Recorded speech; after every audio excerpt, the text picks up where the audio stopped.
Divine whisper, the call to stillness. There comes a moment, often in the quiet after the storm, or in the silence of a sleepless night, when we find ourselves asking, God, are you listening? If that's you right now, know this. That whisper in your soul is not imagined. It is a divine response, a gentle call, spoken not with thunder, but with tenderness, my beloved child. Those words, my beloved child, hold more weight than we often realize. They are not simply poetic. They are the language of heaven reaching into the noise of our lives, where exhaustion has settled deep into our bones, and prayers seem to float unanswered. Maybe you've been fighting battles no one sees. Maybe your strength is wearing thin. But what if this moment, right here, right now, isn't just another passing minute? What if this is God inviting you to stop striving? You've been trying so hard to hold everything together, pushing forward, making plans, trying to fix what's broken. But there's a sacred truth many of us forget. Not everything is ours to carry. You were never meant to shoulder the weight of the world. And so he says, stop chasing. Stop striving. Come rest with me. This is not the voice of rebuke. It's not a warning. It's a call to breathe, to pause, to let go. Imagine setting down your heaviest burdens and placing them into the hands of someone who truly sees, who truly cares, and who has infinite strength. And here's the promise. He will take care of what you can't. He sees the ones you're worried about, the people you can't reach, the loved ones drifting farther from faith or family. Even when they don't acknowledge it, he's guiding them gently. Even now, his arms are wrapped around them, healing, protecting, bringing them home. So let this be your still point, your sacred pause. Let peace sink into your chest like a warm light. God's not distant. He's present, not indifferent, but deeply involved. He doesn't just want your performance. He wants your heart, your rest, your trust.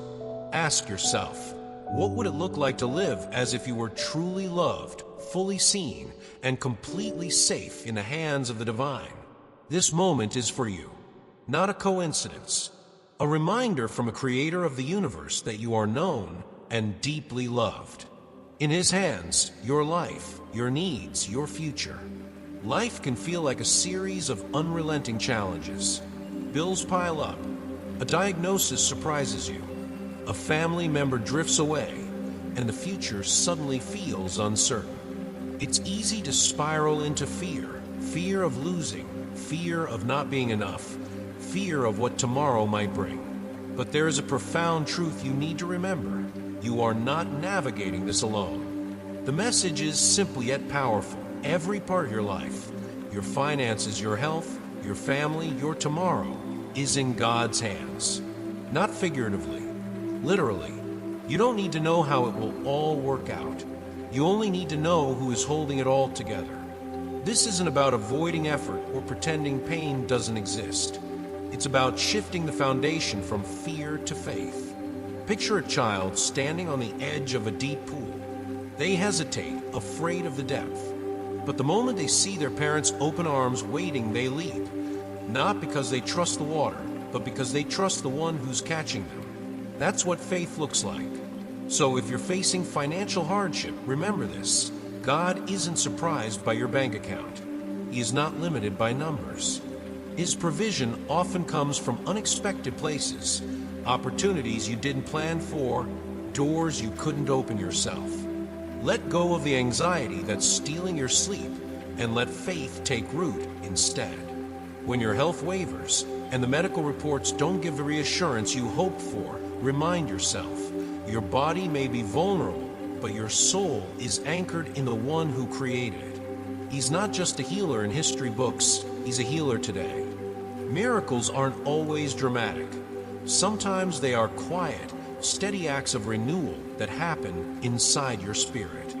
And your family, the people you love but can't fix, God sees them too. Every tear, every prayer, every moment you whisper their name in hope, He hears it all. He's working in their lives, even when you can't see it. You don't have to be everywhere, do everything, or solve every problem. You only need to trust that the one who loves you more than anyone else also loves them. What would change if you truly believed that nothing in your life is outside of God's care? That your job, your health, your relationships, your dreams, your safety, they're all held in divine hands? This isn't just spiritual encouragement, it's your reality if you choose to believe it. Trust doesn't mean the storms won't come, but it does mean you'll never face them alone. And when your eyes are fixed on the one who holds you, you begin to see peace is possible even in chaos. Everything is in his hands. It's strange how life has a way of cornering us. One moment, things seem stable, and the next, we're overwhelmed by bills we didn't expect, a phone call from a doctor we didn't want, or silence from someone we love that we don't understand. We try to manage, to plan, to push forward. But often beneath that brave face, there's a quiet voice inside whispering, "How am I going to get through this?" If that voice is familiar, this message is for you. Because there is a deeper truth we often forget in moments of pressure. Nothing in your life is outside of God's hands. Not your finances, not your health, not your family's well-being. Even the things that seem out of control are never out of his reach. We tend to believe that our success depends solely on how hard we hustle, how clever we are, how strong we can be. But life doesn't always respond to effort alone. Some breakthroughs don't come through striving, they come through surrender. And that's where faith becomes more than a belief, it becomes a way of breathing. God sees your needs before you speak them. He knows the stress that wakes you up at 3 a.m. He knows the silent prayers you whisper when no one else is around. And he doesn't just listen, he moves. If you're facing financial uncertainty, remember this. Your provider is not your paycheck, your savings account, or the economy. Your provider is God. He owns the cattle on 1,000 hills. His resources are infinite, and his timing is perfect. Provision might not always come how you expected, but it always comes right when it's needed. And when your health falters and anxiety creeps in about what the future holds, trust that your body was formed by divine hands. No doctor's report can override the authority of the one who created you. Healing may look different for each of us, but God's presence brings peace that medicine can't always deliver. As for your family, especially those you're worried about, children, spouses, parents drifting or struggling, God loves them even more than you do. Even when they're far, he's close. Even when you feel powerless, he is not. Your prayers are not wasted breath. They're seeds planted in faith, watered by divine love. So here's the invitation. Stop carrying what you were never meant to bear alone. Give your worries to the one who never sleeps, never fails, never leaves. What would life look like if you truly believe that God is already working behind the scenes for your good? You might not be able to control what happens next, but you can rest in the truth that it's already in his hands. Free from judgment, free to be loved. Have you ever felt the need to prove yourself, to be enough for the world around you? To meet expectations you never agreed to, chase praise that fades, or fear judgment that hangs in the air like a shadow? We live in a world where worth is measured in performance. We're taught to seek validation in applause, attention, status, and social approval. But what if you were never meant to live that way? What if your true value doesn't come from others, but from the one who created you? God doesn't ask you to perform for his acceptance. He offers it freely. He doesn't measure your worth by likes or promotions or social circles. He calls you his beloved before you earn it, before you impress anyone. His love is not a reward. It's a constant. So many of us are burdened by the need to be accepted by our families, communities, even strangers online. We filter our words. We second-guess our dreams. We shape our identities around what others want instead of what's real inside us. And in doing so, we lose something sacred, the freedom to simply be who we are in Christ. God calls us away from that pressure. He invites us to stop performing and start resting in a truth that doesn't shift with opinions. The truth that you are already accepted, not because of what you've done, but because of who He is. This freedom isn't just a relief, it's a revolution. It means you can stop pretending. You can live with open hands instead of clenched fists. You don't need to compete. You don't need to conform. You don't need to fear being misunderstood. In God's eyes, you're not a project to be fixed. You're a masterpiece being revealed. You're not being judged, you're being loved. And when you finally stop striving for acceptance from others, you open the door to receive a love that never fails, never changes, and never asks you to earn it. So today, ask yourself, who have you been trying to impress? Whose approval have you confused for peace? And what would happen if you finally let that go? Let this be the day you step into the kind of love that sets you free. Not to prove yourself, but to be yourself fully, freely, and fearlessly, because you are already accepted by God. You were made to triumph. Sometimes we forget the ending has already been written. In the chaos of our circumstances, in the setbacks, in the long waits, in the disappointments, it's easy to assume we're stuck in defeat. But that's not how your story ends. In fact, that's not even the right chapter, because you were never meant to live in defeat. You were made to triumph. That's not wishful thinking. That's a promise. And not just any promise, but one spoken over you by the Creator Himself. There's a reason why the obstacles have felt so heavy. There's a reason why the resistance has been so fierce. It's not because you're weak, it's because you're close. Close to something sacred. Close to the breakthrough you've prayed for. The enemy doesn't fight what isn't a threat. But you, child of God, are dangerous to darkness. God's plan for you isn't survival, it's victory. Victory might not look like the world defines it. It may not come with applause or headlines. Sometimes it's quiet, like the moment you choose peace instead of panic, or the moment you forgive when bitterness would be easier. But every time you choose to believe in what God says over what fear screams, you step into your destiny. Don't underestimate what you're carrying. The dreams in your heart, the burdens you bear, the love you give, it's all part of something divine. You're not just hoping for a win.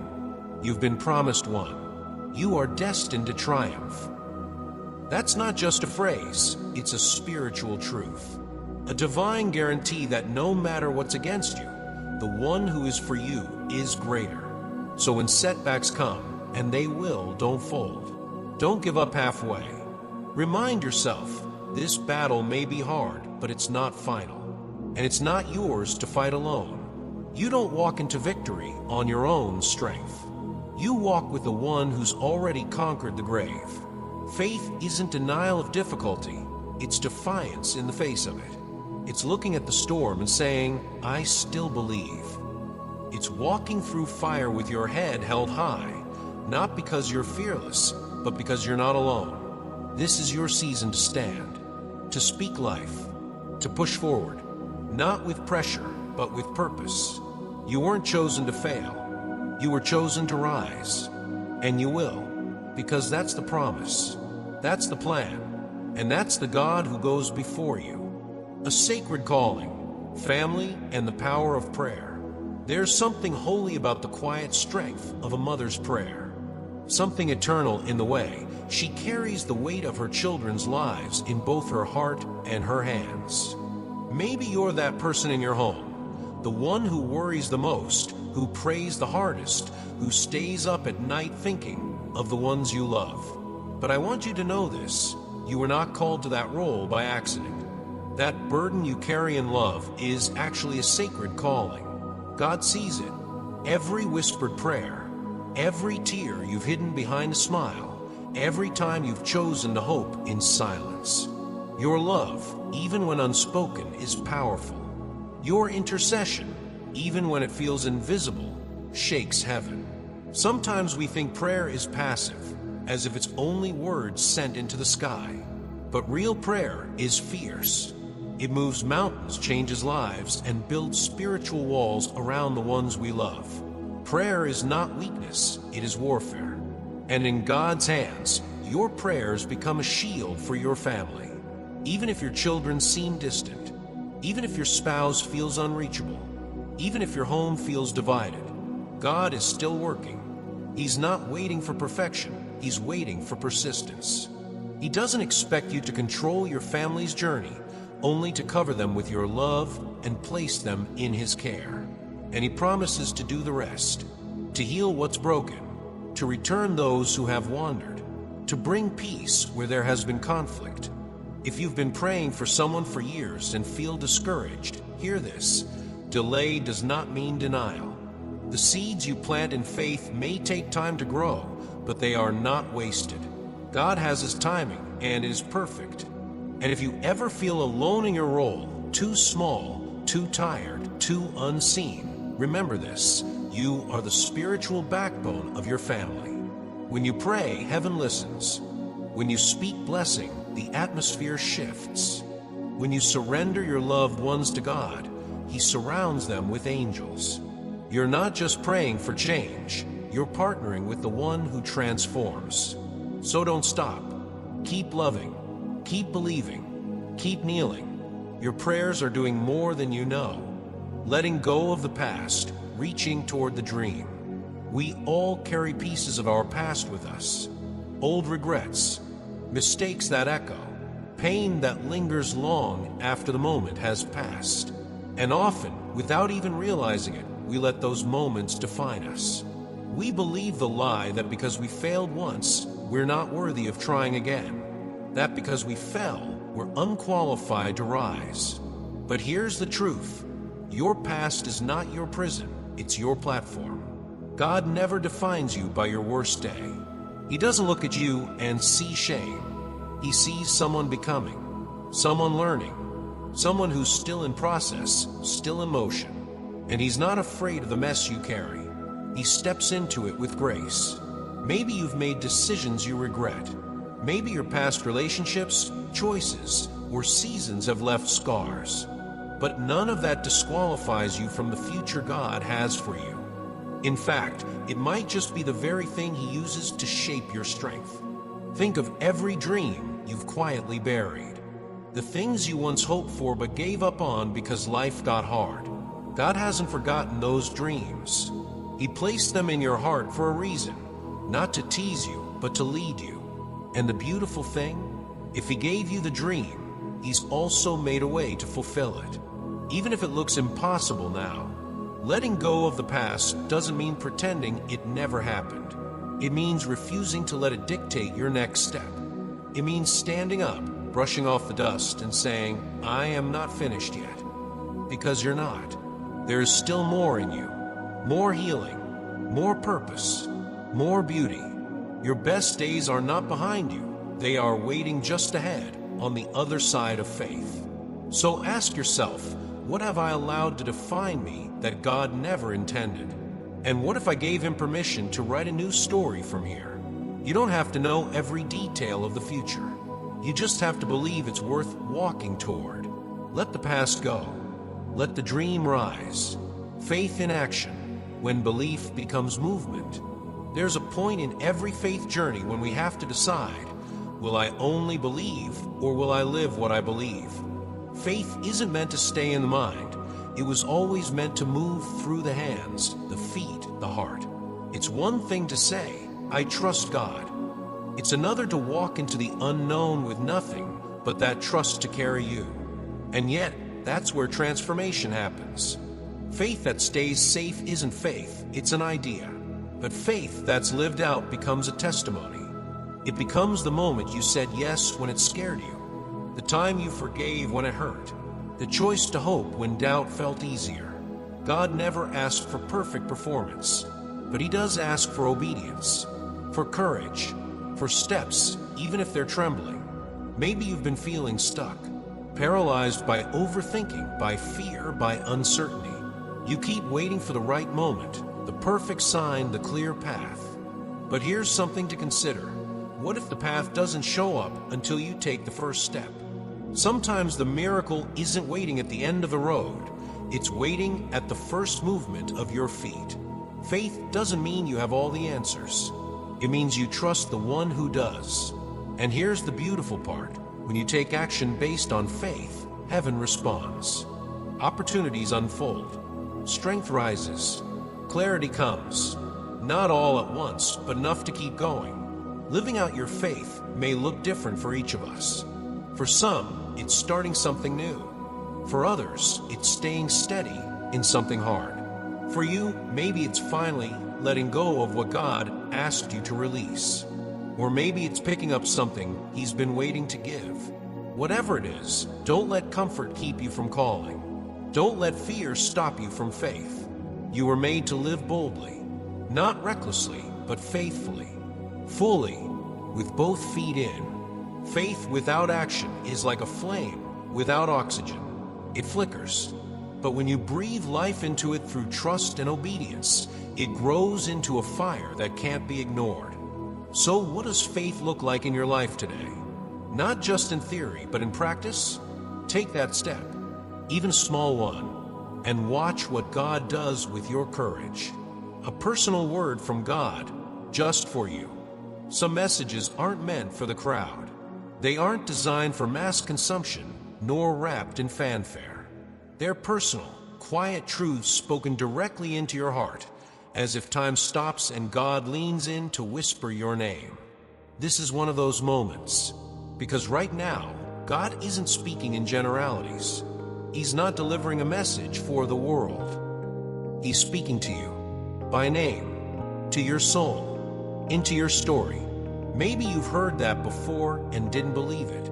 Maybe you've sat in a room full of people, feeling invisible, thinking, if God speaks, surely He isn't speaking to me. But He is. He always has been. You are not just one in a crowd to Him. You're chosen, handcrafted, known down to your smallest details, your quirks, your fears, your scars, your dreams. He knows the things you've never told anyone. He sees the moments you pretend to be strong, but are barely holding on. And still, He calls you beloved. His love isn't impersonal. It's deeply involved.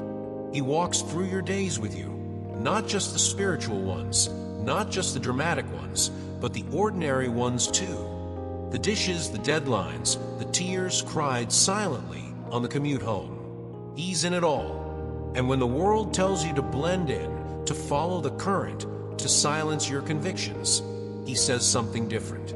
He calls you to be salt, to be light, not to impress, but to illuminate, not to chase validation, but to live in alignment with truth. That's not always easy. The world rewards surface success, curated images, fast opinions. But God calls us deeper, to a kind of life that might not go viral, but will always be meaningful. Living that way takes courage. It means saying no when everyone else says yes. It means carrying peace when others panic. It means choosing forgiveness over revenge, kindness over applause, faith over fear. But here's the promise: you won't walk it alone. You were never expected to be perfect. You were only asked to be present, to listen, to follow, to trust that your life, when anchored in His love, becomes a light others cannot ignore. So ask yourself, what if I lived as if this message really was for me? What if I stopped brushing off God's voice and began receiving it as a personal invitation? Because it is. Right now, God is reaching for your heart, not to judge it, but to fill it. You are not forgotten. You are not behind. You are not too broken or too late. You are exactly where He wants to speak. So be still. Be open. This isn't just another moment. This is the moment God says, I see you, I love you, and I'm not going anywhere. The miracle ahead, a promise worth holding. There's a quiet kind of hope we carry, the kind that whispers, maybe something good is still coming. It's not always loud or confident. Often it exists in tension between what we hope for and what hasn't happened yet. But what if that hope isn't misplaced? What if the miracle you've been waiting for is closer than you think? We don't always recognize God's timing. It rarely moves at the pace we want. Sometimes He feels late, silent, distant. But over and over, Scripture shows us a deeper truth. He is never absent. He is never idle. and He is never, ever too late. The same God who parted seas, who raised the dead, who fed thousands with a few loaves and fish, is the same God orchestrating the details of your life. Right now, quietly, carefully, with eternity in mind. You might not see it yet. You might still be in the waiting, still in the middle of the unanswered prayer. But make no mistake, God is working behind the scenes, lining things up, softening hearts, opening doors, closing the ones that would have harmed you. So if you feel weary today, that's okay. God isn't asking you to have boundless energy, just enduring faith. Faith to trust Him even when it's dark. Faith to believe even when it's quiet. Faith to keep going when there's no sign on the horizon. Because there is a sign coming. There is a breakthrough forming. There is a miracle unfolding even now. And when it arrives, it won't just answer your prayer. It will restore your faith, reaffirm your purpose, and remind you of who your God is. He wants you to know what's ahead is better than what's behind. Not because life will suddenly be perfect, but because He's preparing you to carry blessing with strength, not fear. Don't give up now. Not when you're this close. Not when the ground beneath you is holy with potential. Your pain is not wasted. Your waiting is not pointless. And when it does happen, when the breakthrough comes, remember this moment. Remember how you kept going, how you didn't quit, how you chose to believe when it would have been easier to let go. That kind of faith is powerful. That kind of trust moves mountains. So hold on. Keep showing up in faith. The miracle isn't far off. It's moving toward you, step by step, with perfect timing. And when it arrives, may your heart know without a doubt, God was here all along.